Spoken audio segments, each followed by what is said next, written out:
what's up guys? I am Jerome, and in this week's video of We Are the Bonsai Supply, I am going to show you a super easy and safe way to repot your tree in the off-potting season, which is called slip potting technique. Now the question that we get asked the most, aside from how do you grow Japanese maples in Florida, which we don't because we have moved up to Atlanta, Georgia about 3 years ago, and we can safely grow Japanese maples up here. But aside from that question, the question that we probably get asked the most is, when do I repot my tree? Now the answer to that question is actually fairly simple. Don't overthink it. Tropical trees are repotted in the summer, and everything else is repotted in the spring. Super easy, right? Now, when we repot the trees in the spring, we wait until they start to push new growth on the very tips. When we see the buds starting to swell, that's when we go ahead and repot everything else aside from tropical trees. We want to make sure though that once we repot our temperate trees in the spring, that we keep them above freezing. Tropical trees, we want to make sure that we repot them when the temperatures are above 70 degrees Fahrenheit. So super simple. Now this technique that I'm going to show you here today is called slip potting. Now why would you need this technique, right? Now you would need this technique if maybe you acquire a tree in the off-potting season, right? Like maybe in the middle of the summer or fall, you acquire a new Japanese maple forest here, and the tree is in bad soil, for instance, or it is root bound, and you have to get it out of its immediate pot. Or maybe you need the pot that the tree is in for another tree.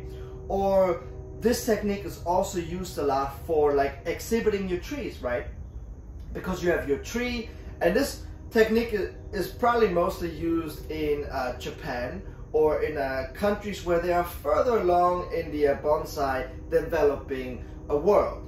Now, when you go to an exhibition, you might have your tree in a regular pot, but then you have an exhibition pot as well, which could be an antique Chinese or Japanese pot that is very, very valuable. So you would use the slip potting technique to slip it from its current pot into a show pot, show your tree, and then once you bring it home, you put it back into its original pot.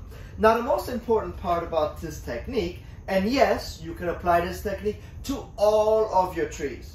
So tropicals, absolutely. Deciduous trees, absolutely. Conifers, really anything you can apply this technique to, which is super cool, and you can do this any time of the year. But the most important part about this technique is not to disturb the core of the root system. So the easiest way would be to use your root sickle to work the roots around the container, and then slip it out and slip it into a same size pot or larger.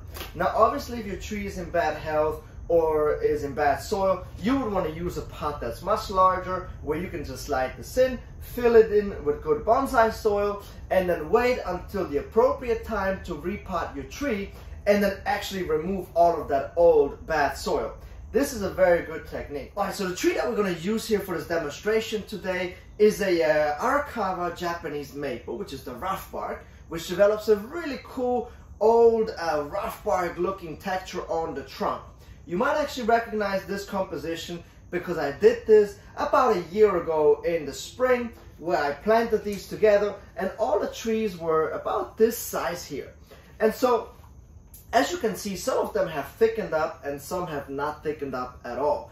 And this is what I really like to do when I create forests. I like to take whips of about the same size, kind of rearrange them arrange them in the pot, and then just let one decide, let the tree kind of decide on its own which one gets tall and which one does not, right? And so as you can see clearly, this one in the back here has become the dominant or the main tree of this display, and then this one will be the next thickest, next, and the least thickest trunk in this composition. So as you can see, the tree decided on its own which one wants to be the main tree and which ones want to be secondary, third, and fourth trees. Now obviously there's only 4 trees in here. One tree unfortunately died, which I had to remove, but I will add another tree in the near future, I would say.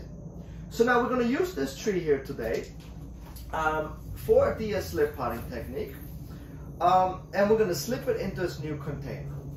And then what I'm going to do in the spring, actually, I am going to repot this tree again, and I'm going to work the root system more, and then I'm actually going to add that 5th tree, or maybe even a couple more trees into this forest, depending on how I'm going to rearrange it today.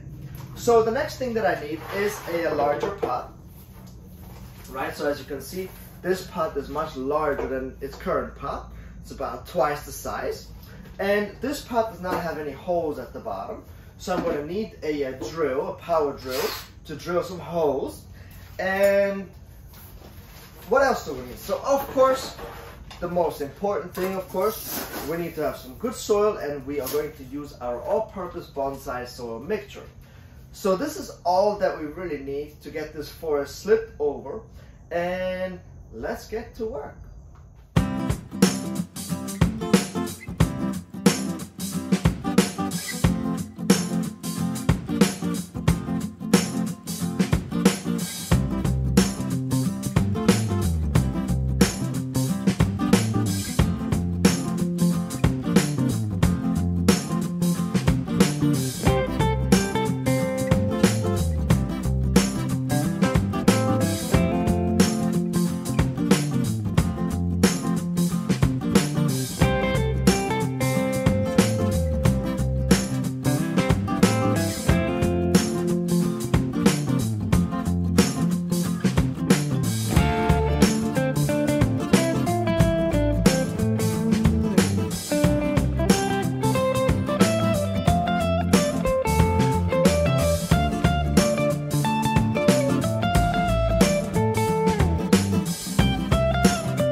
Alright, so as you can see, this is a very easy technique to do on your own as well. When I took the tree out of its old container, you could see how compacted the root ball was and how root bound it was. So it was actually really good that I did that to this tree today. And then, as I said earlier, I can either go ahead and do a full repotting in the spring, where I would work out the root ball and, you know, really reposition the tree, or I could just leave it in this pot for another year or two and then do the full repotting then. So it's really up to you how you want to handle this. I also applied some guide wires up here on top just to bring the trees back up. And then I removed some branches that were growing back into the forest because I want everything to grow away from the forest. And now I'm going to leave this tree. As you can see, I'm not going to trim anything on the top. I'm just going to let this tree grow as much as possible for the rest of the year. And then in the fall, I would come in and then do a nice trimming to get it back into shape. So I hope that you guys enjoyed today's video. If you have any more questions about slip potting or anything bonsai related, just drop a comment below in the comment section. Make sure that you subscribe to our YouTube channel, and I will catch you guys next time.